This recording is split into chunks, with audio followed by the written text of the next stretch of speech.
These are 10 quick, essential tips for drawing and painting realism. I don't want to waste any words or your time, so let's dive right in. Objects don't have outlines, so don't draw them. For instance, these apples, I'm not seeing any outlines. I'm not seeing any outlines around these apples. The color is the same over here as it is around the edge. So the real world, real things don't have outlines. I try to imagine what it would look like if things would have outlines. I'm guessing it would be something like this, but that's not the world we're living in. So objects, people, nothing has outlines, so don't draw them. My next tip, start out with a sketch. Don't try to start painting right away or get all the details in right away. Start out with a sketch and then create layers underneath your sketch or on top of your sketch to easily paint. And you can lower the opacity of your sketch along the way, make it lower as you go, and then on separate layers, start painting. That way your sketch will stay intact and it won't interact with your painting. So work with layers, but not too many so you don't get confused, and make new layers for things that make sense. For instance, I always like putting lashes when painting eyes, putting lashes on a separate layer. My next tip would be to focus on values and not on yous. If you want to paint something realistic, it's really not about the you. It's about values. Check this out. These are all different colors, but still, this looks like a person. There's not one color that you can use for skin, for instance. It looks realistic because the values are right. So when you get started with drawing or painting realism, I would suggest starting out with grayscale projects, and then just focus on adding color later on. When you want to draw or paint realism, reference is super important. So grab photos, draw from life. Don't expect your brain to know what something looks like. It's not a goal you need to achieve to draw without reference. The big masters from the past didn't draw or paint from the top of their head either. So neither should you. And when you use a reference, a great way to make it a bit easier on yourself is using the grid method. I'll just show you an easy way to create a grid. You have your reference photo opened in Procreate. Then you need to make a new layer on top. And then you can find a brush in Procreate itself. It's under, where is it? Textures. You have the grid brush. Now let's just check the size. It's a bit small. You can make it bigger, maybe 100%. And then just go over the photo. Let's zoom out a little bit. Make sure that the entire photo is covered and don't lift your pen. And then you can save this image. You can just do that by going to the wrench, then to share, and then share it as a JPEG and save it on your iPad.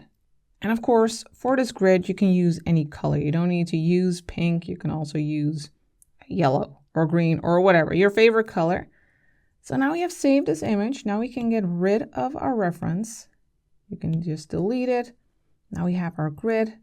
We can make a new layer and drag it underneath our grid. And just to be sure, you could lock this layer by sliding to the left and tapping lock, so you won't be drawing on that. That would be horrible. And I can just grab a sketching brush and black, and then you can open up your photo that you have just saved, the Jaguar with the grid. And you can do that by sliding up and opening your Photos app.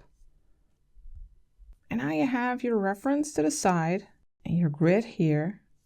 And then you can simply count and follow that grid and see where everything needs to be placed. Use your grid as a guide.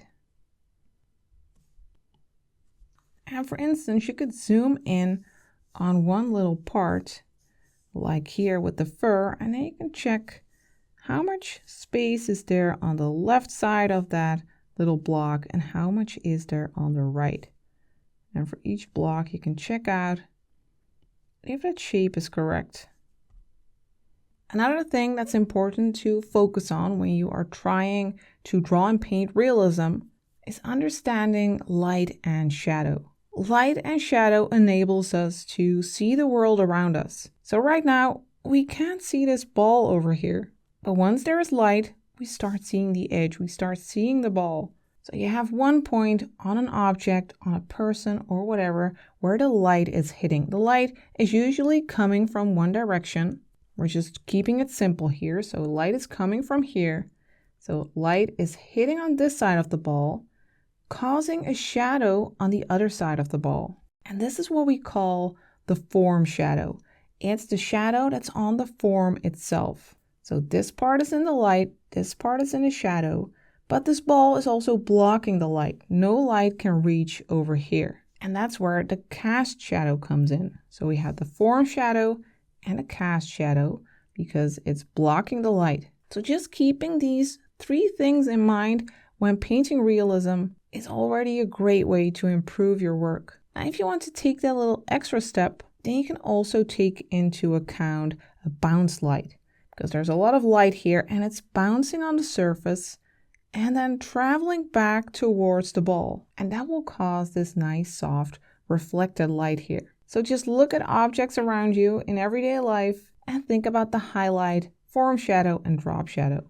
And maybe you will also see some of that reflected light. Another important thing to take notice of when drawing and painting realism is edges and transitions. Just being aware of those will greatly help you on your drawing and painting journey. For instance, there's a big difference in the transition over here on the cloth, which is very soft and gradual, and then the transition between the cloth and the garlic here. There's a very crisp edge. There's no soft transition. So don't be afraid to paint or draw crisp edges. Same goes for portraits.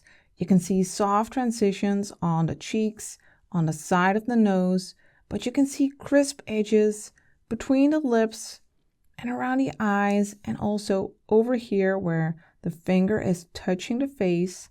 That's a crisp edge. And a big pitfall here is overblending your portraits or other paintings and just going wild with the smudge tool. Here in the face, you barely see any crisp edges, but if you do add those crisp edges, it'll start to look way more realistic. My next tip would be to start with big shapes first. Work from big and blurry to small and more crisp. Don't dive into details right away, but block out the main shapes first and try to create like a blurry version of your final painting.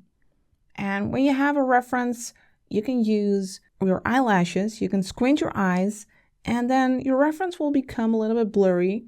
And that's what you need to try and achieve in your painting, in your blurry, blocky, big shapes version. And then once you have that, you can slowly take your time and start adding more detail. And having those big shapes first will make that detailing phase so much easier. You can see the same with this eye, working from big shapes, big blurry shapes, to more crisp edges, more details. And by the way, both of these videos, both of these paintings, you can follow the tutorials for them at Patreon.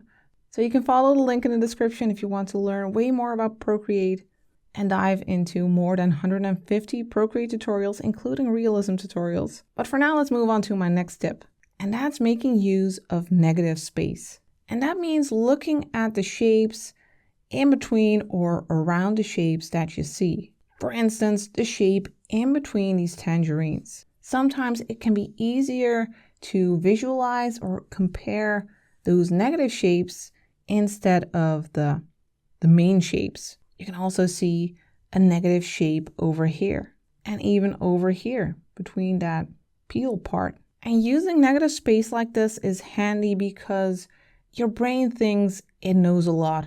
Your brain thinks it knows how an eye or what an eye looks like, for instance. And it'll fill parts in which you can't necessarily see on the reference, for instance. And when you use negative space, you kind of trick your brain. So for instance, when drawing an eye, you can use these negative shapes around the iris.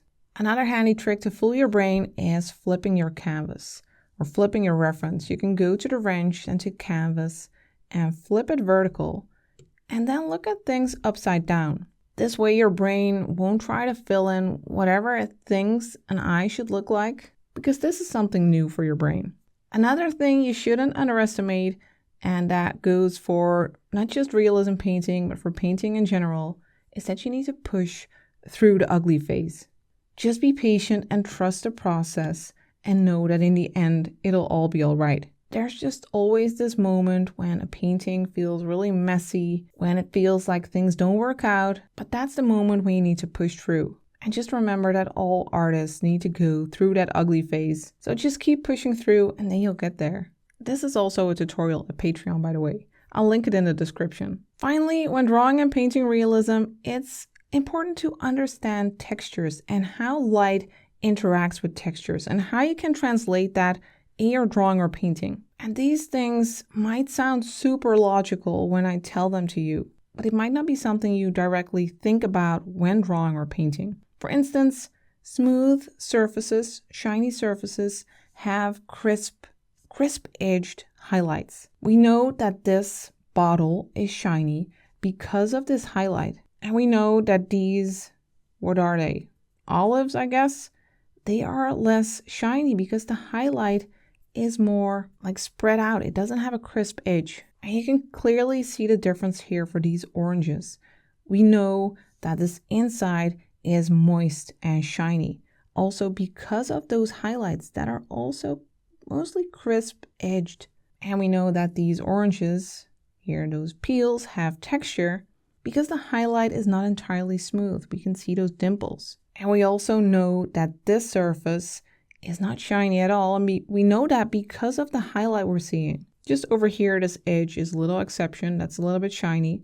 But you can see that this area is a bit rough. The highlight doesn't have a crisp edge like with the bottle. And there's a more gradual transition from the light to the shadow. So these were my 10 tips. They might sound obvious, but believe me, keeping them in mind while drawing and painting will greatly help you out. So remember, push through the ugly phase, keep creating, and then I will see you next time for the next video.